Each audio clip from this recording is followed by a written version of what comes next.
Okay.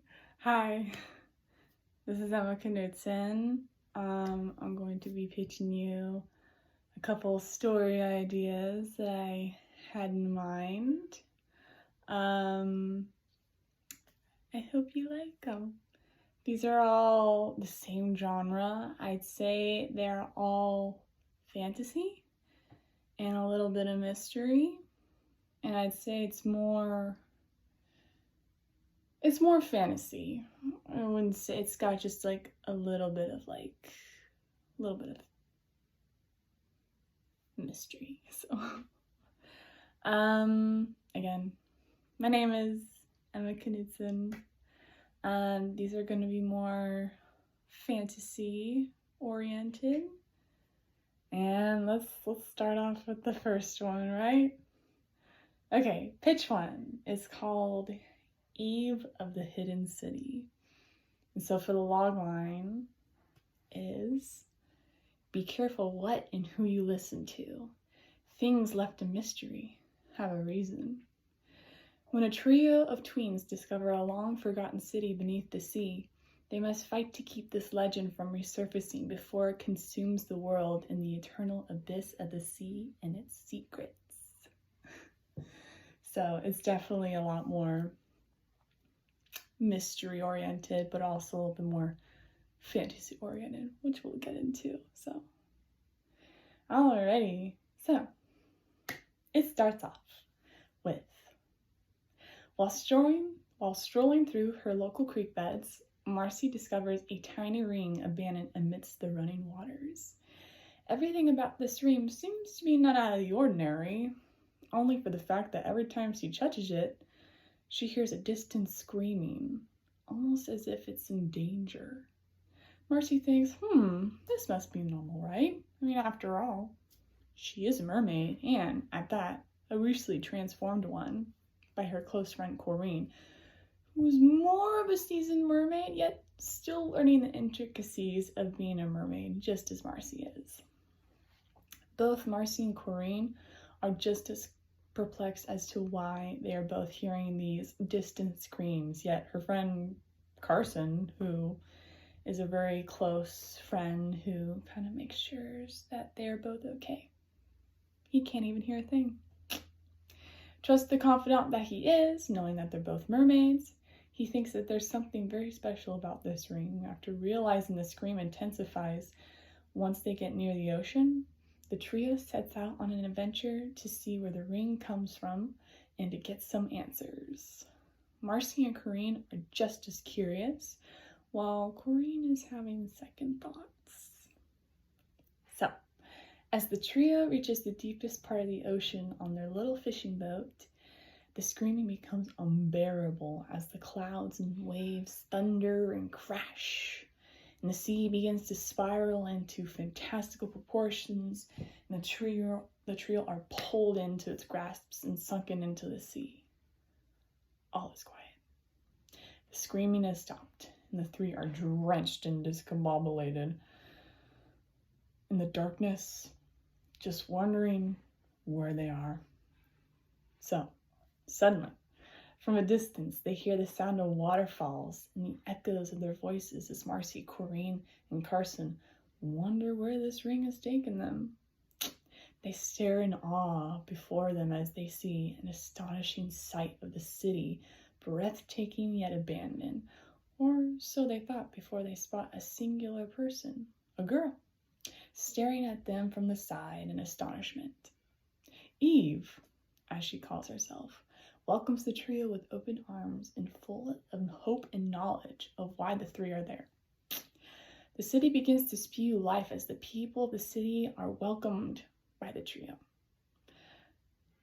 Marcy and Carson are wide-eyed and overwhelmed by the city's grace and beauty, while Corinne is a bit skeptical.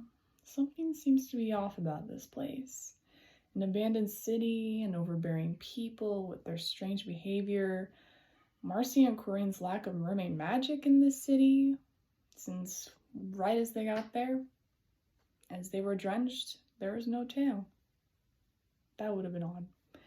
And on top of it, the only woman in the city is Eve. Things take a turn once Marcy realizes that her friends are missing, and the people of the city who begin to warn her disappear, and the secrets of the city begin to show its sinister side, with Eve being the center of it. Turns out that ring from Marcy, the one Marcy found in the creek, is the key to Eve's escape from this abandoned city and to rise to power over the sea, and she will stop at nothing to get that ring. All three are held hostage, powerless in the hands of Eve and her powers, as the city begins to show its true horrific colors as a hunger-infested entity that craves power. As Eve is close to getting the ring, the three come up with a plan to escape, forced to only using their wits, since they have no magic. The three narrowly escape the clutches of Eve and are spewed back into the surface of the ocean, along with Marcy and Corinne's magic restored. Eve and the city are lost to the waves forever. Or so they thought. So that's one story. That's kind of my first one. Second one has a little bit more of a different tone. It's still fantasy, yet it's still got a little bit of problem solving, I would say. It's a little bit more adventure, if you will. But again, main theme, fantasy. This is the second pitch. It is called The Devil's in the Details. And I'll read you the logline, which is, when a young witch discovers the devil himself, she needs her help. She and her friends must go on a journey to save the world from the rising dead.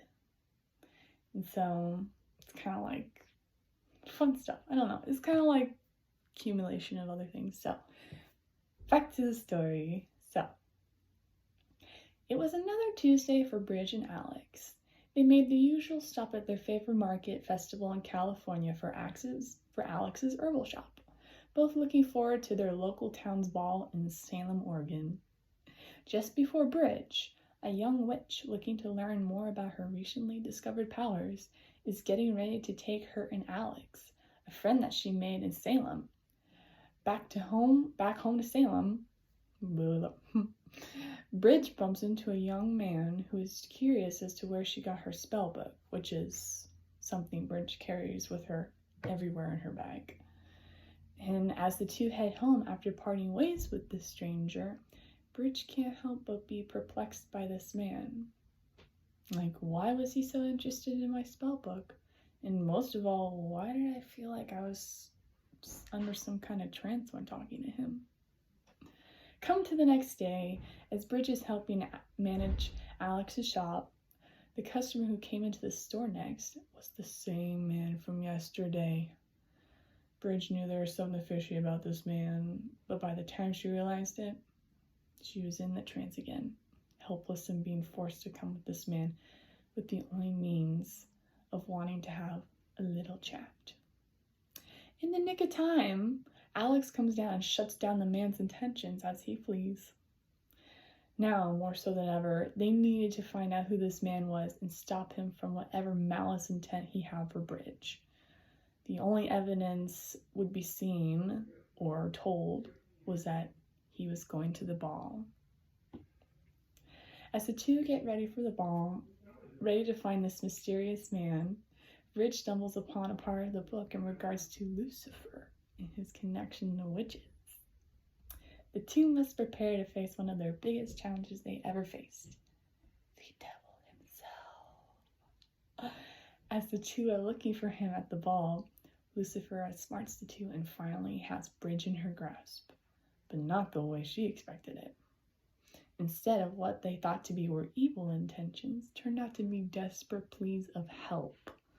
Realizing that the dead have been rising from hell and haunting the outside world Lucifer oversees, and that with Bridge's powers can help aid in setting things right again. They just need to figure out why they're coming back.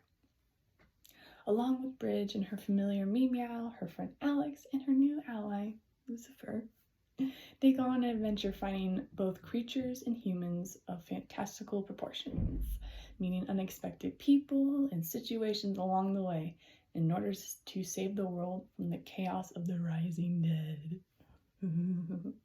I tried to shorten it down a little bit because it was it was a little long. So not too bad. But that's the second pitch.